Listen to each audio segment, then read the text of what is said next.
The Siege of Troy, where history meets legend for over 3,000 years, the tale of Troy has captured imaginations.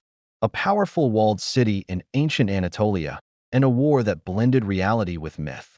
According to legend, it began when Paris, a Trojan prince, took Helen, the wife of the Spartan king Menelaus. This act ignited a decade-long war between the Greeks and the Trojans. The Greeks, led by kings like Agamemnon and warriors like Achilles, laid siege to Troy. Swords clashed, arrows rained, and spears pierced through shields in battles that raged day after day.